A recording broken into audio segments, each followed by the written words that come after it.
मित्रांनो, क्षुध अधिक पीडा याची योग्य संधी कोणती? क्षुध अधिक पीडा, क्षुध अधिक पीडा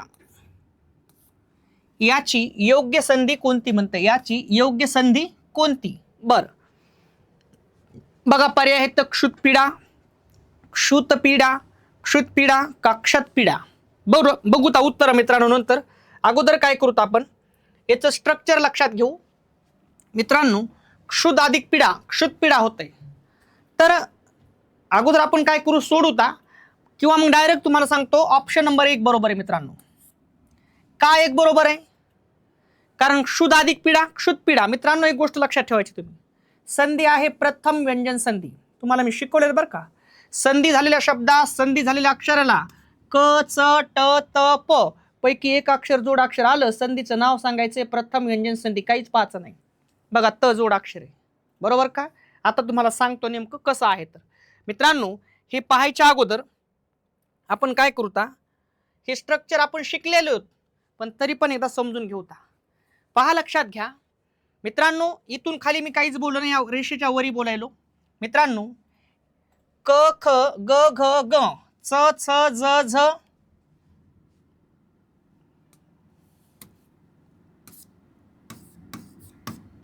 अन ट ठ ड ढ न बाणाचा, त थ द ध न नळाचा, प फ ब भ म मगरीचा. मित्रांनो, एक गोष्ट तुम्ही लक्षात ठेवायची, 5 1 5 5 2 10 5 3 15 5 24 5 5 25. हे जे 25 आहेत ना, हे आहेत मित्रांनो स्पर्श व्यंजनी. 25 कोण येतं? स्पर्श व्यंजनी इथपर्यंत. ठीक आहे मित्रांनो, या स्पर्श व्यंजनांचे 3 प्रकार पडतात. पहिला प्रकार आहे कठोर, दुसरा प्रकार आहे मृदू, तिसरा प्रकार आहे अनुनासिके. ठीक आहे, कठोर व्यंजने आहेत 10, मृदू व्यंजने आहेत 10, अनुनासिके आहेत 5. लक्षात ठेवायचे, बरोबर आहे. मग मित्रांनो, कठोर व्यंजने कोणकोणती आहेत? क ख च छ ट ठ त थ प फ ही 10 आहेत कठोर व्यंजन. मृदू व्यंजने कोणकोणती येतं? ग घ ज झ ड ढ द ध ब भ ही 10 कोण आहेत? मृदू व्यंजने. आणि अनुनासिके कोणकोणती? तर ग अन न न म ही 5 कोण आहेत मित्रांनो? अनुनासिके. एवढं लक्षात ठेवायचे. 25 स्पर्श व्यंजने. स्पर्श व्यंजनांचे 3 प्रकार, कठोर, मृदू, अनुनासिके. कठोर 10, मृदू 10, अनुनासिके 5. पण मित्रांनो, याच्यामध्ये या कहाणीमध्ये खरा ट्विस्ट हे या 25 स्पर्श व्यंजनांचे 5 वर्ग पडतात. किती वर्ग पडतात मित्रांनो? 5. मग एक क वर्ग, स वर्ग, ट वर्ग, त वर्ग आणि प वर्ग. सगळ्या गोष्टी शिकलेल्या आपण मित्रांनो. मग मित्रांनो, ही 25 स्पर्श व्यंजने यांचे 3 प्रकार, कठोर, मृदू, अनुनासिके. कठोर 10, मृदू 10, अनुनासिके 5. परंतु या 25 स्पर्श व्यंजनांचे 5 वर्ग पडतात. मग पहिला वर्ग आहे क वर्ग, दुसरा वर्ग आहे च वर्ग, तिसरा वर्ग ट वर्ग, चौथा वर्ग त वर्ग, 5वा वर्ग प वर्ग. मग क वर्गामध्ये कोण कोण येतंय? क ख ग घ ग. च वर्गामध्ये च छ ज झ अन. ट वर्गामध्ये ट ठ ड ढ न बाणाचा. त वर्गामध्ये त थ द ध न नळाचा. आणि प वर्गामध्ये प फ ब भ म मगरीचा. बरोबर आहे. मग मित्रांनो, आपल्याला एक गोष्ट लक्षात आली, प्रत्येक वर्गामध्ये 5-5 व्यंजने आहेत. 1 2 3 4 5. बघा, 1 2 3 4 5, 1 2 3 4 5, 1 2 3 4 5, 1 2 3 4 5. ठीक आहे, गोष्टी आपल्या क्लिअर झाल्या मित्रांनो. हे 25 स्पर्श व्यंजने आहेत. त्याचबरोबर आपल्याला कळालं, या स्पर्श व्यंजनांचे 3 प्रकार पडतात, कठोर, मृदू, अनुनासिके. कठोर 10, मृदू 10, अनुनासिके 5. हे 10 कठोर, हे 10 मृदू आणि हे 5 अनुनासिके. पण या स्पर्श व्यंजनाचे 5 वर्ग पडतात. त्यांचं नाव आहे क वर्ग, च वर्ग, ट वर्ग, त वर्ग, प वर्ग. आणि प्रत्येक वर्गामध्ये 5-5 व्यंजने असतात. आपण एवढं शिकलो, बरोबर आहे. चला मग आता हे सगळं झालेलं आहे बरं का. ठीक आहे मित्रांनो, क्षुध अधिक पीडा याची योग्य संधी कोणती? आता मित्रांनो, तुम्हाला मी अगोदर सांगितले, ही आहे प्रथम व्यंजन संधी. कोणती संधी आहे? प्रथम व्यंजन संधी. काय होते बघा, व्यंजन संधी म्हणलं की आपण अधिक चिन्हाच्या पुढे पाहतो, आपला नियम ठरलेला आहे. पण तुम्हाला स्ट्रक्चर सांगतो, सगळ्या गोष्टी जिथल्या तिथं कळायला पाहिजे. मित्रांनो, अधिक चिन्हाच्या पूर्वी जर तुम्हाला कठोर व्यंजन पाहायला मिळाले, किती पैकी? 10 पैकी, किंवा मृदू व्यंजन पाहायला मिळाले. कितीपैकी? 10 पैकी. अधिक चिन्हाच्या पुढे कठोर व्यंजन किंवा मृदू व्यंजन आलं. पहा मी काय म्हणतो, अधिक चिन्हाच्या पूर्वी कठोर व्यंजन किंवा मृदू व्यंजन मूळ, बरोबर आहे. आणि अधिक चिन्हाच्या पुढे जर तुम्हाला कठोर व्यंजन पाहायला मिळालं, किती पैकी? 13 पैकी. एकूण कठोर व्यंजन आहे 13 आणि मूळ किती येतं? 10. ठीक आहे मित्रांनो, असं जर झालं तर काय होते बघा. अधिक चिन्हाच्या पुढं इकडे पहा, तुम्हाला काय संधी कोणती आहे? प्रथम व्यंजन संधी. प्रथम व्यंजन संधीत आपण काय शिकलो? अधिक चिन्हाच्या पुढे कठोर व्यंजन आलं, पाठीमागं कोणतं पण व्यंजन असू निघून जाणार, कोणतंही असू. मग जे व्यंजन निघून गेलंय त्याच वर्गातलं पहिलं व्यंजन घेणार. आणि मग पहिली व्यंजने कोणकोणती येतं? क, च, ट, त आणि प. आणि हे पुढील कठोर व्यंजन जशास तसं. नंतर सांगतो तुम्हाला बघा, पुढील कठोर व्यंजन जशास तसं.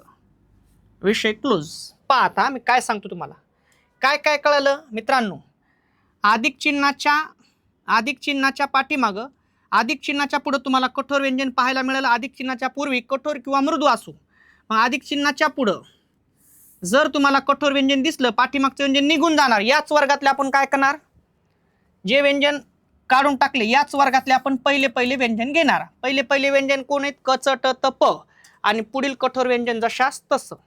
आता पहा काय होते तर मित्रांनो, उदाहरण सांग तुम्हाला की उदाहरणार्थ अधिक चिन्हाच्या पुढे तर कठोर व्यंजन आहे, पण अधिक चिन्हाच्या पाठीमागं कठोर किंवा मृदू दोन्ही चालतात, बरोबर आहे. उदाहरणार्थ म्हणलं तुम्हाला, अधिक चिन्हाच्या पाठीमागं मित्रांनो द आहे, तर हे द निघून जाणार आणि पहिलं व्यंजन घेणार आपण त. किंवा अधिक चिन्हाच्या पाठीमागं ठ आहे, तर हे ठ निघून जाणार आणि पहिलं व्यंजन घेणार आपण ट.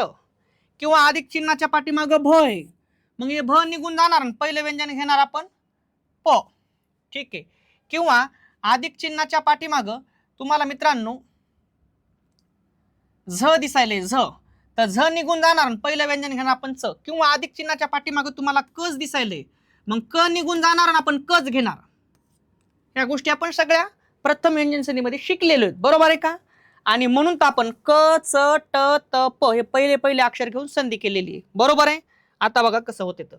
चला संधी सोडूता एकदम शांत डोक्यानं. क्षुद अधिक पिढा.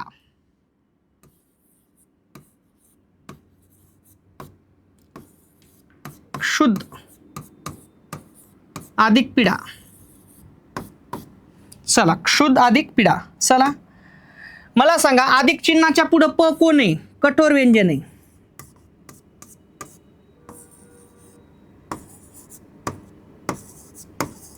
अधिक चिन्हाच्या पुढे मला कठोर व्यंजन दिसायले बघा. प कुठे तर कुठे प?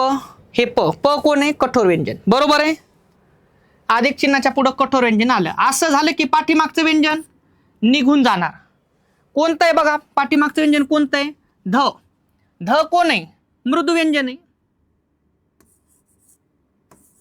खरं तर सांगायची गरज नाही, तुमच्यासाठी सांगायलो. मृदू व्यंजन आहे, बरोबर आहे. अधिक चिन्हाच्या पुढे कठोर व्यंजन आलं, पाठीमागं कठोर येऊ का मृदू येऊ काही घेणं नाही, निघून जाणार. जे निघून गेलंय त्याच वर्गातलं पहिलं व्यंजन आपण घेणार. मी क्षू जशाच तसा लिहितो अगोदर. क्षू जशाच तसा. जे व्यंजन निघून गेले याच वर्गातलं पहिलं व्यंजन घेणार. बघा कोणतं निघून गेलंय? ध निघून गेले. ध कुठे? हे बघा ध. हे ध होतं, मग हे ध निघून जाणार आणि यातलं पहिलं व्यंजन कोणतं आहे? त, बरोबर का. मग अर्ध त घेणार आपण. कसलं त घेणार? अर्ध त. चला घ्या अर्ध त. ह्या ध च्या ऐवजी आपण काय करणार? अर्ध त घेणार, पहिलं व्यंजन घेणार. बघा ना, क, च, ट, त, प पहिलं व्यंजन घेणार. हे ध निघून गेलं, आपण त घेतलं अर्ध. का? बघा ना, ध निघून गेलं, पहिलं घेतलं. का? कारण प्रथम व्यंजन संधी आहे. इथं जर ब असतं तर हे निघून गेलं असतं आणि प घेतलं असतं. आणि मग अर्ध त घेतलं ध च्या ऐवजी. पुढील पीला जोडा. क्षुद पी आणि डा. मग क्षुद अधिक पिढा, क्षुद पिढा. संधी झालेल्या शब्दात क, च, ट, त, प पैकी एक अक्षर जोडाक्षर आलं, संधीचं नाव सांगायचंय प्रथम व्यंजन संधी. अगोदरच आपण ओळखील. मग हे जोडाक्षर कसं काय बघा बरं. यात पी ची फोड करा, त अधिक प अधिक दीर्घ ई. मित्रांनो, दोन व्यंजने आणि एक स्वर बरोबर जोडाक्षर. तुम्हाला अगोदर सांगितलंय 2 व्यंजने आणि 1 स्वर बरोबर काय होतंय, जोडाक्षर. 2 किंवा अधिक व्यंजने एकत्र येऊन त्यामध्ये जेव्हा एक स्वर मिसळतो तेव्हा त्यास काय म्हणतात, जोडाक्षर. विषय संपला. ऑप्शन नंबर 1 बरोबर आहे. क्लिअर विषय. पण आपण डायरेक्टच ओळखील तर क च ट त प पैकी एक अक्षर जोडाक्षर आलं, संधीचं नाव प्रथम व्यंजन संधी. इतकं सोपं आहे बघा मित्रांनो. ठीक आहे, चला पुढं.